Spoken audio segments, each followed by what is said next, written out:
Hey everybody, welcome back to Post Status Draft. I've got like the guy that I've known for a long time. He fan favorite in WordPress, a hero to so many, including myself, Pippin Williamson. Today, the news just dropped. You dropped it, Pippin, that your companies have been acquired by Automotive, another mutual friend of ours, Sayed and Thomas, and all the team over there at Automotive. Um, wow, in a word. Uh, I won't say I didn't see it coming at some point, but I'm not a prophet. I just see all these dominoes happening in WordPress, and my domino happened a couple years ago. And so, tell us a little bit what your thoughts are, Pippin. Fresh on the news of publicly sharing. I know you have conversations with teams and all that stuff the past weeks, but um, what's your temperature today as I speak to you after the news just went public? Well, the last 10 years or so of building in WordPress has been some of the best experiences of my life. I have met so many amazing, wonderful people that I still count as amazing friends today, yourself included. And something that's been amazing is the number of pings and messages from this huge list of people that I've gotten to know over the years because of these things that we've built in WordPress. And Mhm. it's been pretty surreal, truthfully. This it's been a process to get here. So I've had lots of opportunities to celebrate, to mourn, to plan, all of the various emotions that anybody goes through in this process. But this is definitely a new experience for me today, because when Asimov and I, when we sign all the paperwork, that's like one of the big celebratory phases. But you can't say anything. It's still Right. quiet. Nobody knows. Very select few people know about it at that stage. But today is the day that it actually is real. It's Yeah. there's no more secrets. It's just so it's Yeah. been a very amazing morning so far. Good. We've been going a mile a minute, and it's not going to stop yet. But it's been amazing. Good. Good. Well, congrats again. And I know it is bittersweet, and there's just a mix of emotions having been there too.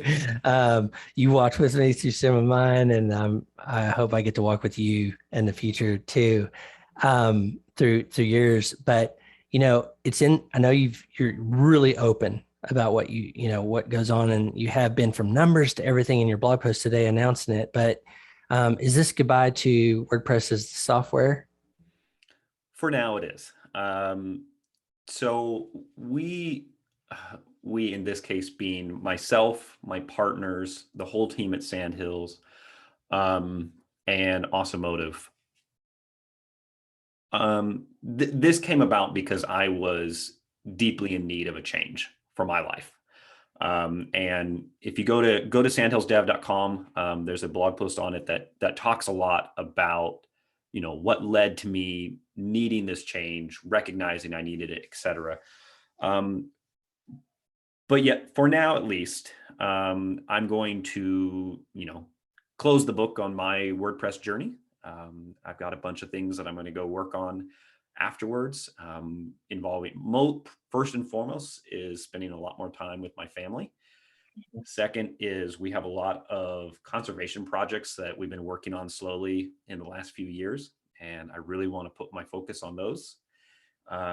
And then Sandhills Brewing, which is the microbrewery that my brother and I and another business partner started a few years ago. I'm going to put a lot more time there.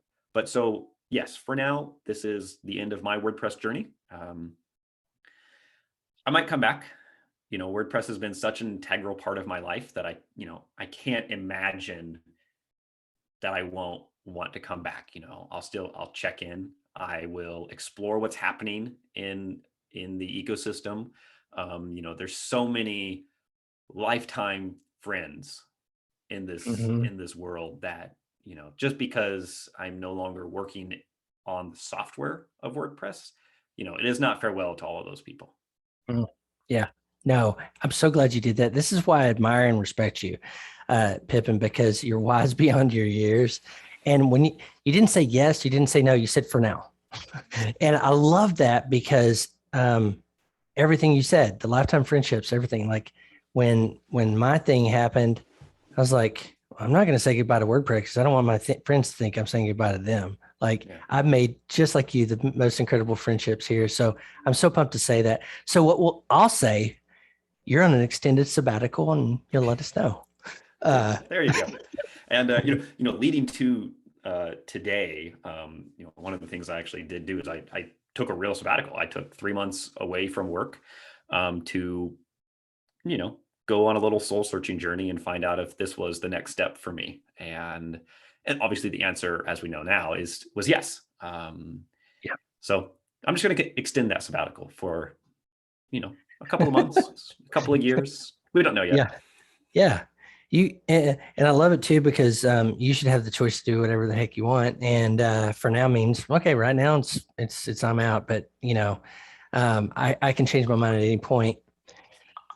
Pippin, I said this kind of in the beginning, and rightfully so, I'm not trying to blow hot air up you, but I know so many people in WordPress really admire you because you're this freakish blend of, I say that in the most positive terms ever, founder developer.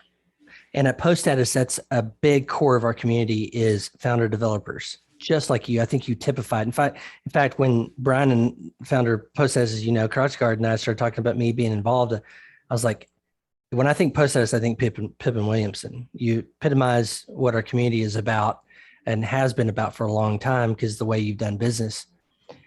So I want to ask these questions with that founder developer in mind. Maybe it's Pippin 10 years ago. Maybe it's people you even think of that I know you help so many people that you don't ever tell anybody about. But I want to look back on 10 plus years, Sandhills, EDD, all the various things you've done.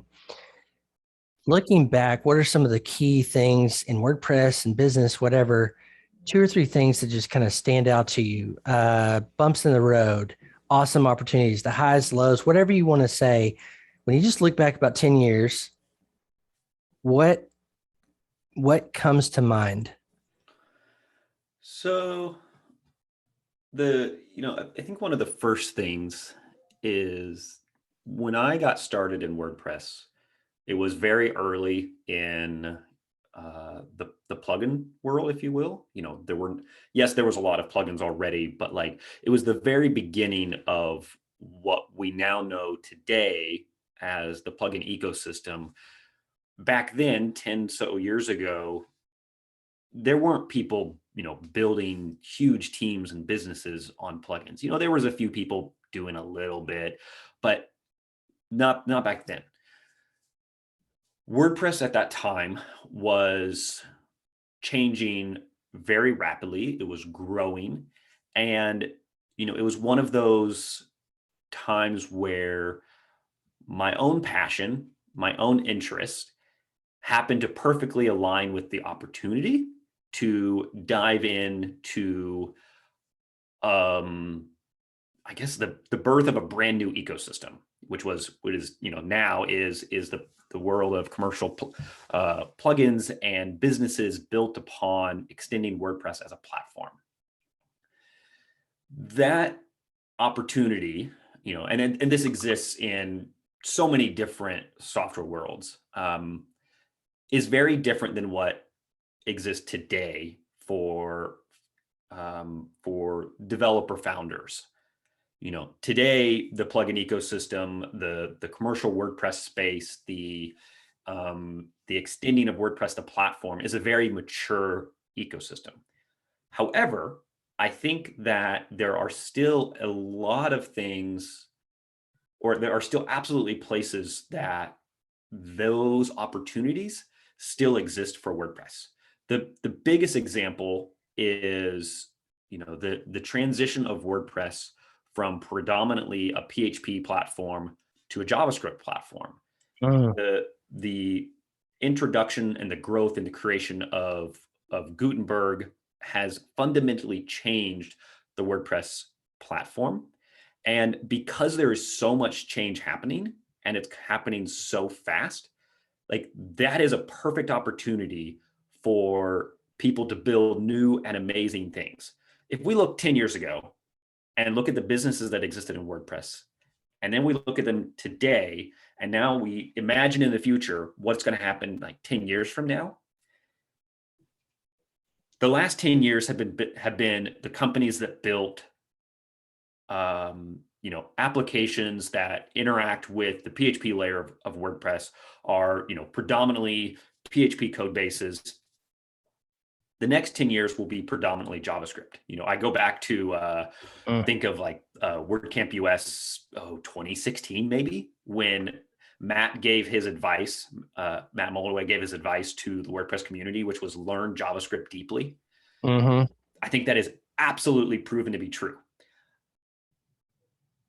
The new version of WordPress, and when I say the new version, I don't mean whatever the latest version number is. I mean like the new, like WordPress as an application is changing so rapidly. There are so many opportunities for the people that are passionate and want to dive in to create new and amazing businesses on top of it. Look at all of the things that have popped up in the last couple of years around blocks and Gutenberg, etc. Those are the types of innovations from a founder developer today, like that, to me, like that is the version of what I did 10 years ago today. So I think that's the first thing. If you are diving into WordPress, you better learn JavaScript. Maybe this is part of why I'm ready to move on to the next thing, because I hate JavaScript. Confessions. Love it.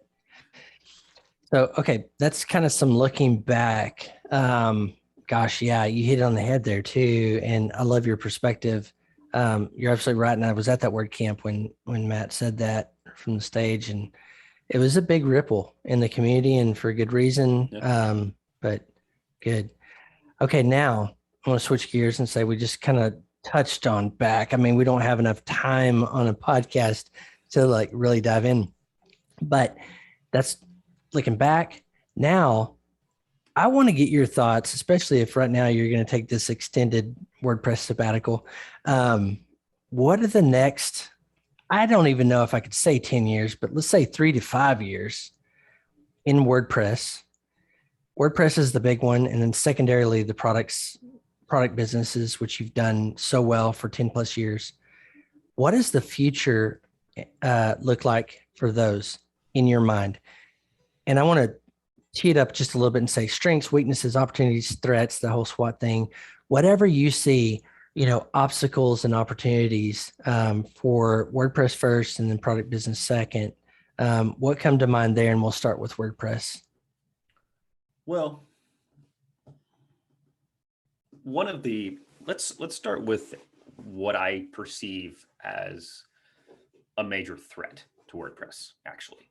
And it's not really to WordPress as a platform. Nothing is ever too big to fail. But there is absolutely the possibility that something will hurt WordPress that will cause it to decline instead of the consistent growth that it's had over the years. I think the biggest threat that we have today is I'm trying to think how to describe this adequately. We are getting to a point where WordPress is so big and there is so much money involved in the WordPress ecosystem that it is very much in large companies' interest to create their own versions of WordPress. The WordPress experience is not consistent. It is not, you go and you sign up for managed hosting on, one big company can give you a completely different experience than you go to manage hosting on a different one. You go to, the WordPress.com experience is vastly different than Oh the yeah. GoDaddy experience, is vastly different than the Kinsta experience, is vastly different than the SiteGround experience. All of these big hosting companies, and some of those are small compared to some others, but the experience is vastly different. There are a lot of hosting companies, and I'm not trying to pick on hosting companies. This is just, they're a very major component of this equation. There's a lot of hosting companies now that have such a large audience with their own WordPress customers that it is worth it to them to cater and adjust the experience that the end user has for their platform. And I worry what that will ultimately do to WordPress as a platform over the long term. I think we're going to get to a point, and truthfully, I think we're already at this point for some places, where there is now a very distinct identity difference between the WordPress that is GoDaddy and the WordPress that is Automatic and the WordPress that is Bluehost, et cetera. Pick all the different hosting companies. And I worry about that. I recognize there are some tremendous opportunities in that space for those hosting companies to provide the best experience possible for their customers and their user base. And I believe it is well intended, but I'm not sure it is going to ultimately be healthy for WordPress, the platform. That nuance, you're absolutely right. I've got hosting sites hosted at Pagely, Nexus/Liquid Web, SiteGround. I'm trying to think what I've forgotten. Kinsta. I've got even Kinsta. So, and the control panels for sure are vastly different. And I should say, I guess GoDaddy as well. So not really sites hosted there, I don't think. But anyway, all I have to say is you're right. They are all trying to really adapt that WordPress experience to have a catered here's one. An example. Go to any of the hosting companies that offer a managed WooCommerce experience, for example. That's becoming more and more common. A lot of those are now being set up where they're bundling a lot of things with it in order to provide the complete experience for this customer that is signing up to build an e-commerce website. That's great. You know what? That is a great customer experience until let's say that something gets lost in translation and suddenly our site owners don't actually know what is and is not WordPress. You sign up a managed WooCommerce site here at host A, and you have one experience. And if that's your first experience, there's perfectly reasonable that you would believe that is WordPress.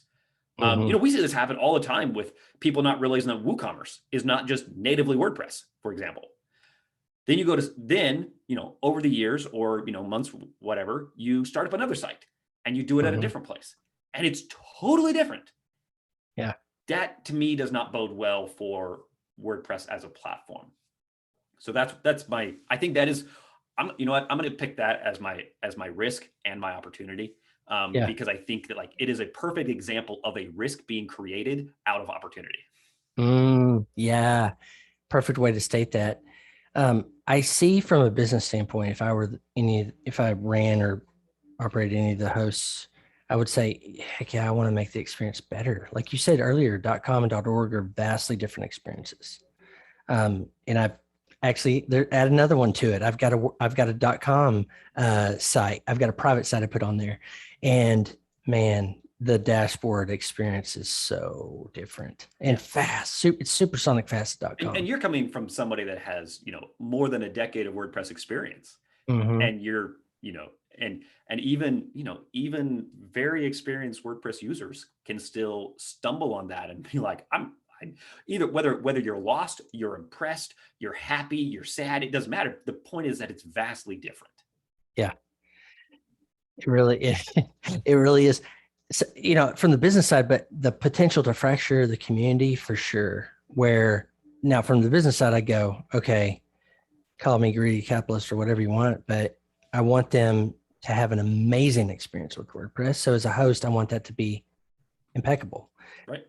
GoDaddy's site builder is I'd heard about it years ago that it was in the works, and then I went in and checked it out, and I was like, wow, this experience is the valet concierge experience to WordPress if I'm a new user, you know, or even me who's used WordPress for a long time. It's a great experience.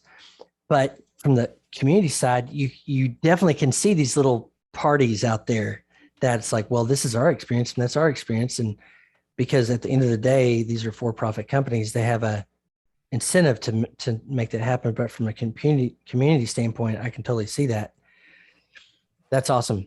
There's a for anybody that is interested in this, there's a really great conversation with uh, oh shoot, I'm blanking on his name for a moment. John from Kinsta. Uh-huh. He and Kinsta have been doing a podcast called Reverse Engineered, Uh-huh. and I forget which episode it is, but they talk about this exact problem a little bit in depth, and it's a really great perspective. John is somebody that has been part of WordPress hosting for years. Actually, Cory, you were on it. Yeah, sure was. It's a Yeah, great podcast. We'll put that in the show notes. I'll find that and put that in the show notes.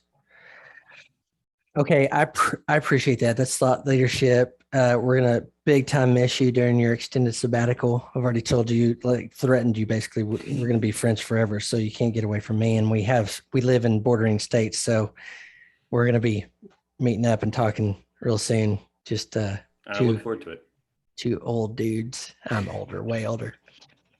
Okay, the third side I want to do is let's flash back, if it helps, 10 years ago and give us some advice to 10 years ago, Pippin, just starting out on this entrepreneurial journey. We talked about this founder developer, like you epitomized that to me. There's so many people I've talked to over the years that are just huge fanboys, girls, whatever, people of Pippin, and rightfully so. And I count myself one of those. What do you have to say to 10 years ago, Pippin, or those founder devs just trying to cut their teeth and build something cool like you've done? I think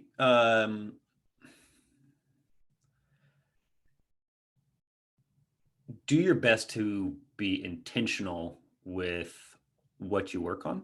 If I could look back over time, and I don't know if that I would say that I would change it, or that I would, I don't regret it. But if I think about, what are the possible intersections that would have made me happier in the last 5 years. Mhm.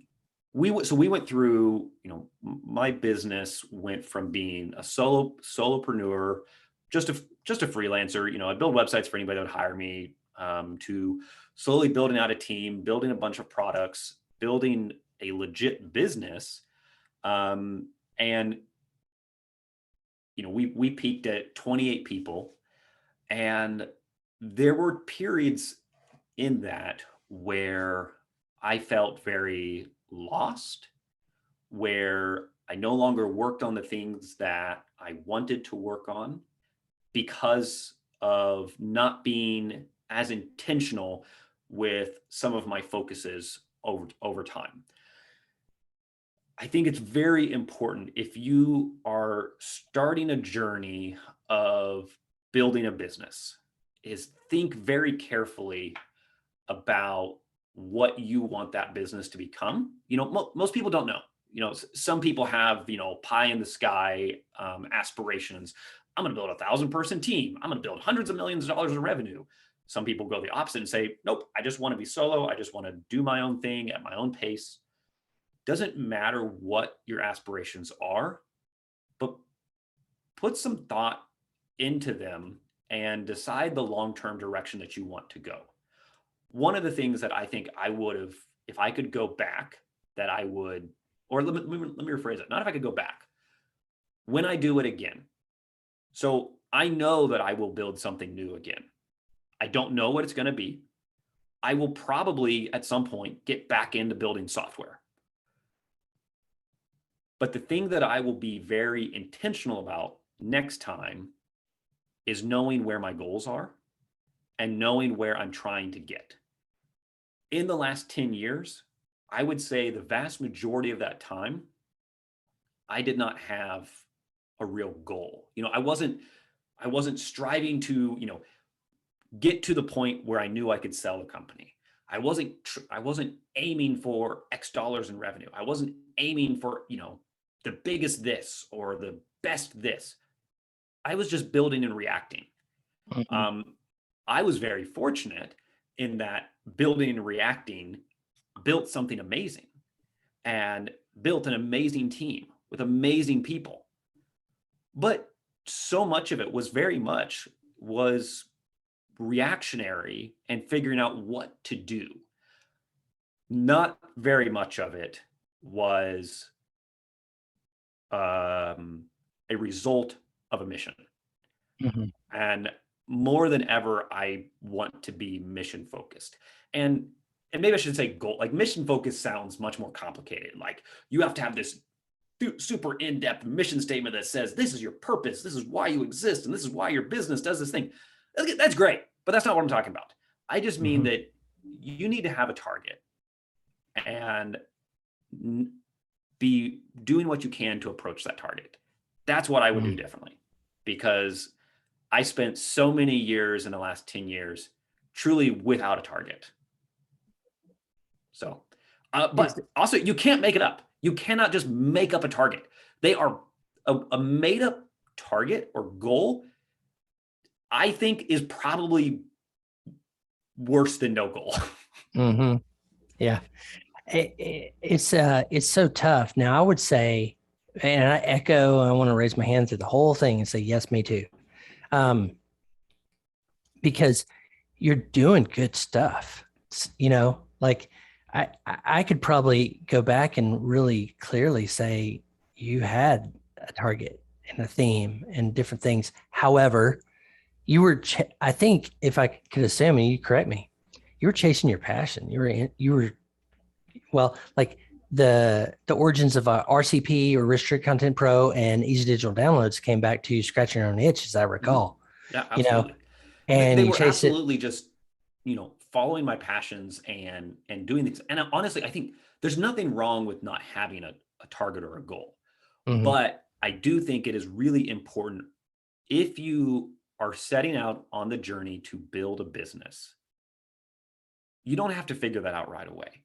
Honestly, if you Mm. figure it out and you create some artificial mission statement or goal, like I said, that's Okay. probably worse than not having one.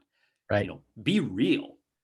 My version of being real was just diving into whatever I was passionate about, and that had, I'm not gonna lie, I got very lucky because we had tremendous results out of me just following my passion. Yep. But if you know that you have goals, like work towards those. I think not that Sandhills development as a business would look vastly different if I had had goals or targets early on, but there would have been a lot fewer days of trying to figure out what in the world were we doing? Like, what am I doing? Like, where are we going? I remember one time we were having a team meetup, and it was one of our very first times that we were getting the whole company together. And it was at this point where we had become a legit company. You know, Right. okay, so Oh yeah. quick side note, like there is nothing illegitimate or not company about a one or two or five person operation. Totally. Those are just as legitimate as a 500-person organization. But there are some very major things that change. We had got to this point where suddenly, like, wait, you mean we have to have things like insurance and payroll taxes and workers comp? Wait, we have workers comp? We sit in computer chairs all day. That's what I talk about, like when we Yeah. grew into being, quote unquote, a real business. was Yeah. like all of the BS that comes with building a bigger team. Right. We had got to that point. And anyway, so we were doing our first team meetup, and we had, I think it was like 15 or 18 people. We're all flying in from all around the world. And Kyle Maurer, who had been our director of operations and had done all of the organizing, came to me a couple of days before the meetup and was like, Pippin, you know that everybody's going to expect you to do a talk and like do a state of Sandhills. I think I knew that, but hadn't put too much thought on it. And he's like, I think you should share about like, why we're building this team and, where are we going? What are our goals? What are the targets? I'm like, literally like, I've been just fixing bugs all day. Like that was my target, is like, I'm responding to customers and we're trying to build these things. I had not, at that point, I had not thought about what is Sandhills 5 years from now? What is Sandhills 10 years from now? Yeah. But if, anyway, so ramble over. No. It's so parallel to my journey and so many other entrepreneurs I've talked to. It's like you said earlier, we don't, and if anybody puts it on the board and goes like this, hey, this is what I'm going to do. I'm going to 1,000-person company. I'd kind of laugh and go, oh, isn't that cute? Because that's not the way the journey goes. No. Like the journey, to me, when I look back, it's meandering. It feels meandering. It feels like, well, door opened, I went through it, and then 2 more doors and I went to the left one, and 4 more doors. And then I thought the third one. It's so much in reflection of meandering journey. Because, 10 plus years ago, whatever it was, if you went back in time, got in your time machine with Ted and Wayne and said, Cory, hey, in 2019 or 18 or whatever it was, 17, you're going to be doing backup security and maintenance. I go, I don't know anything about it. Why would I do that? Like, how the heck did I get there? Because this journey it's a meandering journey and everything is different. If you had been in my seat or switched places, we'd be in different paths. That's why I kind of think universe, like, you go through the door and you go to the next. And what I love is that you have passion, you have a sense of the right way to do things that I've always seen about your journey. But this is, I think, typical. It's like, it'd been hard to me to forecast what had happened, a couple of years for me ago, or even today, because this journey is just, it's like we were talking before we started recording. It's the roller coaster. It's the up, down, side to side, jerk you around. Oh, wow. Are one of those wheels coming off the rail right there? Those moments that we all have. And I think it's so serendipitous, but like, what I like is hearing from your perspective is there's so many people, particularly in post status in WordPress, that have a similar journey. I'm a very talented developer. I start building something, and then tomorrow it blasts off or something, catalytic moment. And I remember you and I having these conversations over the years is like, I wasn't a developer, so I didn't have this particular issue, I guess, or challenge or whatever, is like going from code to, I got to be a what now? I got to do HR. I got to think about talks at retreats or whatever that is. And there's so many areas that, aren't development related for me that I had to go, oh, I got to turn that light on and, get it real bright on the dimmer switch there and level up and all that. And that's why I wanted to ask you this question, because with WordPress, I've seen it so many times, identity wise. 10 years ago, you wouldn't have said you're an entrepreneur. I don't think you'd said, I'm a developer. I love code and I love open source. And then one day you go, oh, that's time for a role change. Cory, I've had a blog post draft saved on my site for about 6 or 7 years now, called Losing My Identity as a Developer. And, yes. And I never wrote it. I wrote the title and that was it. But it's exactly that, is, this business started because I was having fun. I was passionate. I saw a fun project to work on that fit the needs that I had, scratched the itch that I had, and doors opened. Continued to walk through those doors. I had no idea what the maze was that I was going through. I think that's one of the best things I think anybody, whether you are a freelancer, solopreneur, building a big team, building a small team, or anything in between, luck is a lot more, there are people that get lucky, but most of luck is people being aware and watching for those doors to open and actually making the choice to walk through. Absolutely. So many times I've thought about it. It's like I've never gone surfing in my life. I've like boogie boarded or whatever that's called and probably half drowned. It's practically the same thing, right? But it feels like surfing, it's, I was talking to Lindsay and I said, we watched this show, Halt and Catch Fire. It's amazing. It's like a fictional retelling of the personal computer industry. And I think so many times, like I've wanted to just throw up, like, oh my God, this ride is like, I need to go throw up. But it's like, what wave do you catch and how do you ride the wave going in? And that we've also talked, like all entrepreneurs will have an inevitable exit. There's very few 100+ year old companies in the world, and now the disruption happening, it's either going to be by choice or it's going to be by consequence and something's going to happen. But this thing you're saying about you're changing identity for you, developer. Okay, am I really a developer anymore? Or am I this, or am I percentages of it? Same with me, especially when we get off the ride. And I told you, I said the first year was like walking in the desert without water. And so this is just the journey. Like it feels so different. I wanted to put down this like extreme, it's like a journey. It's like an adventure. Well, hold on. It's an extreme journey and adventure. And I don't know. Here's the question I want to ask you now. I want to get around to my final question or not. If you went time traveled back in the past, would you do it again? Absolutely. Absolutely.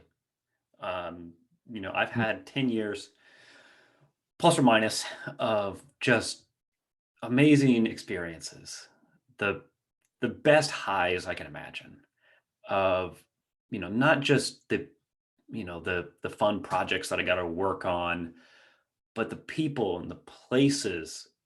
One of my favorite things, or a testament to that, is that this morning has been largely filled with friends, acquaintances, partners, etc., from around the WordPress world, sending me messages. Usually, and a bunch of them have been like, "Hey, remember that time we were here, or that time that we did this?" One of my personal favorites was a time when I went to South Africa with my wife and 2 daughters at the time, and we went there for WordCamp Cape Town, and there was a number of other we'll call them WordPress veterans that were also there, and collectively we had this 1 to 2 weeks of just absolutely amazing experiences. And so, like earlier this morning, Justin Stanton sends me a message and just includes a little note about like, "Hey, let's get a beer next time that hopefully the wildlife doesn't run off with," because that literally happened. We were sitting down having dinner on a seaside restaurant, and there were monkeys all over the place that were like jumping around onto the table, and they continued to like jump in and steal our drinks and steal our food, and it was kind of traumatizing for my daughter, who was 2 at the time, but it was an amazing experience. Like that was just like one of these like little highlight moments that happened because of this WordPress journey. Yeah. And there's so many of those all around the world, all with so many different people. Absolutely, I would do it again. I would do a few things differently. I would do a few things with a little bit more intention. But yes, I would do it again. Me too. Pippin Williamson, thank you for your time today. And for now, I wish you well. Well, I wish you well always, but for now, I wish you well. I know you and I are going to be talking the next couple of weeks, try to meet up, since you live in Kansas and I live in Oklahoma. For those of you listening, go and say thanks for what Pippin's contributed to WordPress and the business of WordPress specifically. He's done a lot. Pippin, any last thoughts you want to leave us with for now? Just thank you. Thank you everyone for, some of the best 10 years of my life. I very much want to stay in touch with everyone. When I'm in your hometowns, I want to reach out. If you come to my area, reach out. I'm very easy to find. I really am. You can find me at pippin.com, sandhillsdev.com. Both of those will continue to get updated in some way or other with whatever the things are that I decide to work on. But please don't be strangers. The last 10 years has been amazing because of the people. And it's always people come first, and they always will. Absolutely. Now and later. So, all right, thank my you, Cory. friend. Yeah, thank you. Thank you everybody for listening in. Go say thanks to Pippin. And as always, you can ping him in Slack. He's got a Lifeline account now. He's never going to get out. He can't run from us. He can change emails and stuff, but he's still going to have a Slack post. So thank you, my friend. Congratulations to you. And we'll be talking soon. All right. Sounds good. Bye, Cory.